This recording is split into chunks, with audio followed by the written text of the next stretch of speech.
Imagine só, a mais de 3.500 quilômetros da fronteira com a Ucrânia, um gasoduto explode em pleno coração da Rússia. Chamas tão altas que iluminaram o céu por quilômetros como se o próprio horizonte estivesse em chamas. As autoridades correram para acalmar a população, falando em acidente técnico em um trecho subterrâneo. Mas será mesmo? Enquanto isso, especialistas ucranianos sussurram em seus canais que drones não teriam alcance para chegar tão longe, e deixam no ar uma pergunta incômoda. Quem, afinal, estaria por trás disso? Do outro lado do mundo, Donald Trump sinaliza que está pronto para assinar um pacote de sanções devastadoras contra a Rússia. Mas há um detalhe: ele exige controle total sobre como e quando essas medidas serão aplicadas. Fontes próximas à Casa Branca revelam que o ex-presidente não quer apenas punir Moscou, mas também seus aliados como o Irã. O projeto, que prevê tarifas de até 500% sobre importações de países que ainda compram energia russa, é descrito por senadores republicanos como uma sentença de morte para a economia do Kremlin. A meta? Forçar Putin a negociar, custe o que custar. Enquanto isso, na Ucrânia, o escândalo de corrupção que ronda o governo de Zelensky ganha novos capítulos. Deputados da própria base aliada, o Partido Servo do Povo, pressionam por mudanças drásticas, e o alvo é ninguém menos que Andriy Yermak, chefe de gabinete do presidente e um dos homens mais poderosos do país. Fontes ligadas ao parlamento afirmam que até mesmo figuras-chave do governo, como o primeiro-ministro e o chefe da inteligência militar, já teriam exigido sua saída. A pergunta que não quer calar: será que Yermak cairá? E se cair, isso será suficiente para estancar a crise? Na Rússia, a sombra de um atentado contra um dos homens mais próximos de Putin continua a assombrar.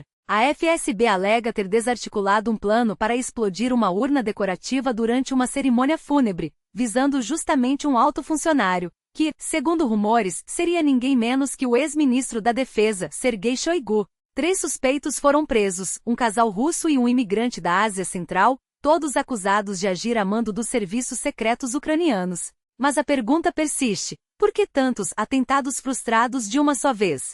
Seria uma estratégia para justificar repressões internas? Ou um sinal de que o próprio Putin estaria perdendo o controle? No leste da Ucrânia, a guerra das sombras se intensifica. Em menos de 48 horas, 2 usinas termoelétricas foram atingidas por ataques ucranianos, deixando 500.000 de pessoas sem luz em cidades como Donetsk, Makiiva e Orliva. Enquanto isso, na região de Belgorod, drones iluminaram a noite com explosões que reduziram o shopping center a cinzas. Autoridades russas minimizam os danos, mas as imagens falam por si. O fogo se alastrou em segundos, consumindo tudo. Fontes ucranianas sugerem que o alvo real poderia ter sido outro, e que o estrago no comércio teria sido obra da própria defesa antiaérea russa. E as tragédias não param. No Cazaquistão, um acidente deixou 12 mortos, a maioria crianças. Na Ucrânia, ataques russos a infraestruturas ferroviárias paralisaram rotas críticas, danificaram estações e ceifaram vidas, entre elas uma jovem de 17 anos. Testemunhas descrevem cenas de pânico, com trens atingidos e janelas explodindo sob o impacto das ondas de choque. Enquanto isso, um drone russo atinge uma torre de TV, silenciando vozes e deixando cidades inteiras sem informação. Em meio ao caos, uma pequena história humana emerge. Um homem segura sua cachorrinha, assustada com os estrondos, chorando como uma criança. Ela treme e morde, não entende o que está acontecendo, diz ele com a voz embargada. É um lembrete de que por trás dos números e das estratégias, há vidas em jogo, vidas que não escolheram essa guerra, mas que são suas maiores vítimas. E você, o que acha? Esses atentados na Rússia são reais ou uma cortina de fumaça? A queda de Yermak salvaria o governo ucraniano? E até quando o mundo assistirá a essa escalada sem agir? A resposta pode estar mais perto do que imaginamos, e o relógio não para de contar. E as perguntas que não querem calar seguem se multiplicando. Enquanto o mundo desvia o olhar, a China avança em silêncio, cavando sua própria versão do futuro. Um futuro onde o tabu dos testes nucleares pode ser quebrado a qualquer momento. As imagens de satélite não mentem. Túneis recém-escavados, estradas pavimentadas na areia, poços profundos perfurados como cicatrizes na paisagem. O polígono de Lop Nur, onde Pequim detonou sua primeira bomba atômica em 1964, está mais vivo do que nunca.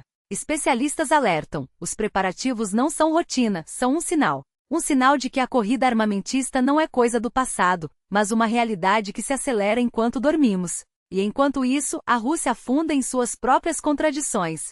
Os números não mentem. 39% do lucro das empresas russas antes de impostos e juros agora vão para pagar dívidas. Um terço do que sobra é engolido pelos credores. A economia, outrora inflada pela guerra, agora rende sob o peso de seus próprios erros.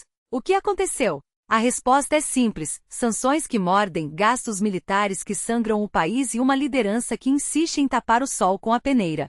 Enquanto o Kremlin tenta vender a ilusão de força, os dados gritam uma verdade incômoda: o império está se despedaçando por dentro. Mas a resistência não vem só dos números. Ela ecoa nas ruas.